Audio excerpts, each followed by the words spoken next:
ধর্ষণ নিয়ে অনেক কথা আমাদের দেশে। পর্দার মহিলার এই শরীরের পোশাকের জন্যই খালি ধর্ষণ হয়।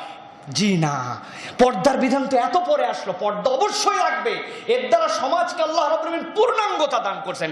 সব পকেট, চোরা গলি সব বন্ধ আল্লাহ করে দিয়েছেন। কিন্তু ধর্ষণের মেন্টালিটিওয়ালা মানুষ এর আগেই আল্লাহ রসুলের তারবিয়াত, তালিম, নৈতিকতা দিয়ে আগেই শেষ করে দিয়েছেন, ঠিক কিনা? তা আপনি খালি ওইটা বলেন কেন? খালি মেয়েদের দিকে নখ তুলেন কেন? আপনি ছেলেদের দিকে নখ তোলেন না কেন? একটা মেয়ে ধরুন সে উলঙ্গ হয়ে চলতেছে, এমন পোশাক পরতেছে যেটা জামা কাপড়ের ভিতরে পরার কথা সেইটাই তার মূল পোশাক। ধরুন একটা মেয়ে একদম অন্যরকম ভাবে চলতেছে, মানুষকে আকর্ষণ করে বিব্রত করে চলতেছে। যখন এইরকম করে ধরেন, বলছি এরকম করে ধরেন চলতেছে, একটা ছেলে তারে দেখছে, দেখার পরে শীষ দিতেই পারে, সে একটা অন্যায় করছে, আমি সমর্থন করছি না।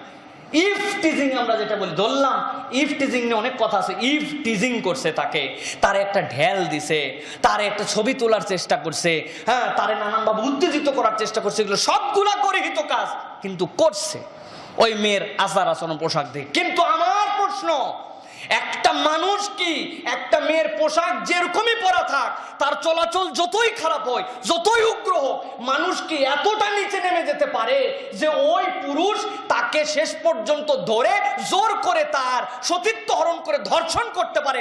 এটা মহিলার কোনো পোশাক আচরণ কোনো কিছু নয়, বরং পুরুষের মানসিকতা এর জন্য দায়ী, ঠিক কিনা? আপনাকে বিশ্বাস করতে হবে এটা। আপনি সব করতে পারেন, টিজ করতে পারেন, তার সাথে আপনি খারাপ কথা বলতে পারেন, অশ্লীল বাক্য ছুড়ে দিতে পারেন, প্রত্যেকটা কাজ অবৈধ। আপনি হয়তো উত্তেজনায় করছেন, কিন্তু একটা মানুষ কতটুকু পশু, কতটুকু বর্বর, কতটুকু নীচ, কতটুকু ঈমান হারা হলে সেই মানুষটা তাকে ধর্ষণ করতে পারে, এটা বিবেচনা করেন। একটা ল্যাংটা হয়ে যদি মেয়ে যায়, আপনি কি বলবেন ল্যাংটা হয়েছে জন্য আমার সেক্স জেগে গেছে, এই জন্য আমি তারে ধর্ষণ করছি? বলবেন আপনি? তার মানে বুঝতে হবে আপনার মন মানসিকতা সব নষ্ট হয়ে গেছে। দ্বিতীয় একটা উদাহরণ আপনাদের কাছে বলি। ইসলামে পর্দার বিধান এসেছে 6ষ্ঠ হিজরিতে, কেউ বলছেন 7ম হিজরিতে। এর আগ পর্যন্ত পর্দা ছিল না। তাহলে এর আগ পর্যন্ত নিশ্চয় ইসলামী সমাজে ব্যাপক ধর্ষণ ছিল? কথা বলেন, ছিল? তাহলে খালি যে বলতেছেন পর্দার মহিলার এই শরীরের পোশাকের জন্যই খালি ধর্ষণ হয়, জি না, পর্দার বিধান তো এত পরে আসলো, পর্দা অবশ্যই লাগবে। এর দ্বারা সমাজকে আল্লাহ রাব্বুল আলামিন পূর্ণাঙ্গতা দান করছেন। সব পকেট, চোরা গলি সব বন্ধ আল্লাহ করে দিয়েছেন। কিন্তু ধর্ষণের মেন্টালিটিওয়ালা মানুষ এর আগেই আল্লাহ রসুলের তারবিয়াত, তালিম, নৈতিকতা দিয়ে আগেই শেষ করে দিয়েছেন, ঠিক কিনা? তা আপনি খালি ওইটা বলেন কেন? খালি মেয়েদের দিকে নখ তুলেন কেন? আপনি ছেলেদের দিকে নখ তোলেন না কেন? বলবেন হুজুর খালি মেয়েদের পক্ষে বলেন। আল্লাহ রসুল সাল্লাল্লাহু আলাইহি ওয়াসাল্লাম সবচেয়ে বেশি মেয়েদের পক্ষে বলেছেন। আমার তো মনে হয় দুইজন একসাথে রেস শুরু করেছে, এখান থেকে দৌড়ে 100 মিটার সামনে যাব, আল্লাহ রসুল তো 50 মিটার আগে মহিলারা আগায় রাখছেন, তুমি ওইখান থেকে দৌড়তাও। বুঝেন নাই না? বুঝবেন কেমনে? আল্লাহ রসুল বলছেন 3টা যদি কন্যা পালন করে, 2টা পালন করে জান্নাত। আর আমি সাইফুল্লাহ যদি 12টাও পোলা হয়, আল্লাহ রসুল বললেন না আমার জান্নাতের গ্যারেন্টি আছে কিনা? তো রসুল মহিলারা কত আগাইছেন? কেন আগালেন?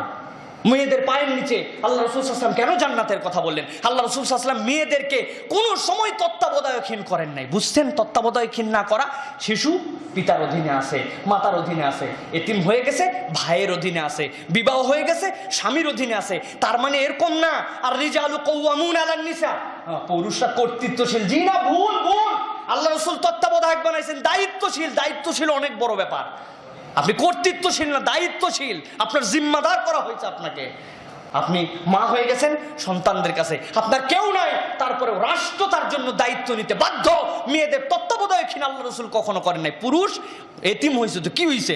যেই বালেগ হয়েছে তুমি তোমার বালিক, আর কেউ তোমারে দেখবে না, তোমার শেষ। রসুল সাল্লাল্লাহু আলাইহি ওয়াসাল্লাম মেয়েদেরকে এই পর্যন্ত আগায় দিলেন।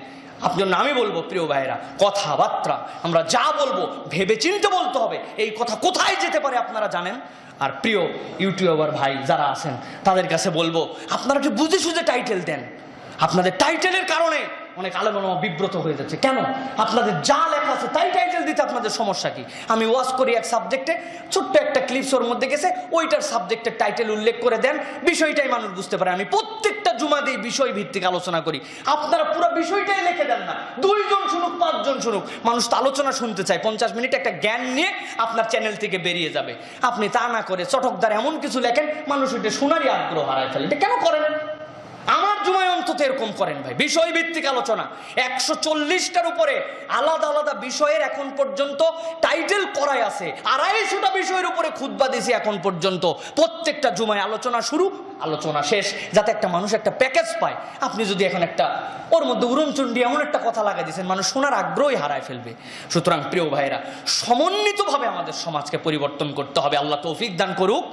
আর এই নারীদেরকে নিয়ে বাজে কথা, চূড়ান্ত কথা এগুলো বলার চেষ্টা করবেন না। হুজুর টুজুর আমরা সকলকে শুধরাতে হবে, আমাদের নিজেদেরকে বুঝতে হবে।